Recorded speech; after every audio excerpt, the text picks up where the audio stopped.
Now we're on to website optimization.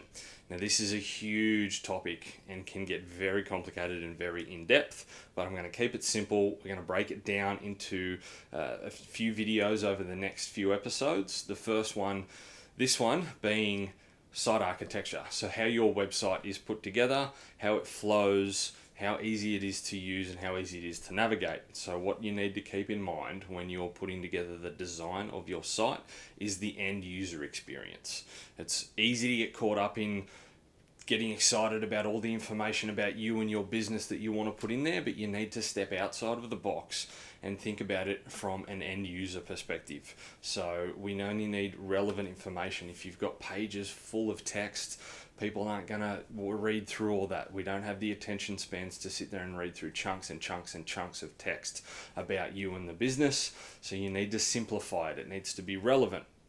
Like I said, we always need to think of that end user experience. Now, the other thing I want you to keep in mind when you're designing the layout of your site is the buyer's journey. Now, I've spoken about this before. There's a blog, there's another video. I'll put the links to those in the description of this one, but keep that in the front of mind when you're designing the layout of your website as well. I want it to flow the way the buyer's journey flows. So the 5 stages, to go back over that, we have awareness. So this is when an end user or a potential client realizes that they have a problem that they need a solution to.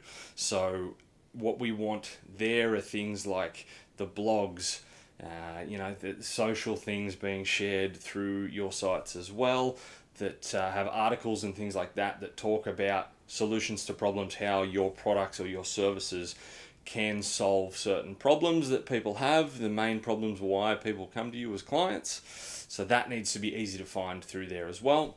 The next stage being interest. So this is when people have identified a few brands that can help them or companies that can help them, and from there they want to learn more about the brand. So once again, some more blog posts can help here.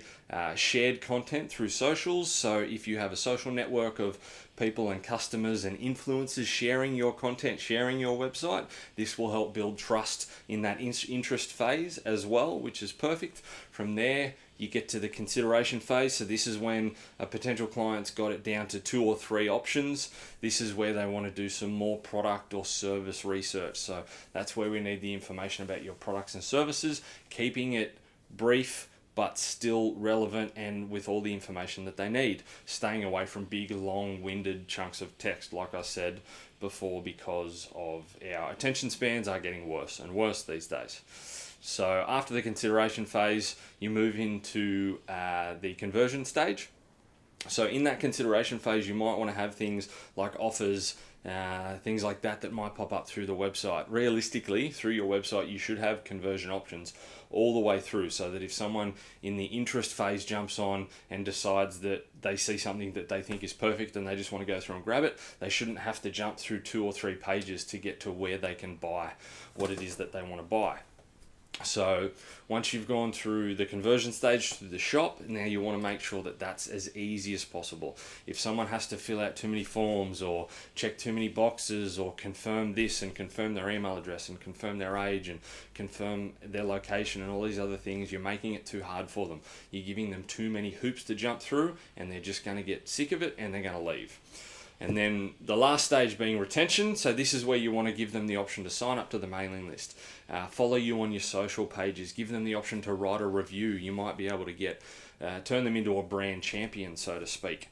And also maybe you might have a members section where they can sign up and you give them a members get 5% off on their next purchase. Something like that, something that'll make them think about coming back again and making their next purchase. So think about that. Think about the buyer's journey when you're designing your site, and also keep that end user experience in mind. So there's reasons why shops and pages like Amazon have done so well, because they make it such a seamless transition to go from finding what you want to purchasing. Within a matter of seconds, you can have made a purchase on Amazon, and that's why they're the biggest online shop in the world. So think about, it's got to be as easy as possible for your end user to convert in the end.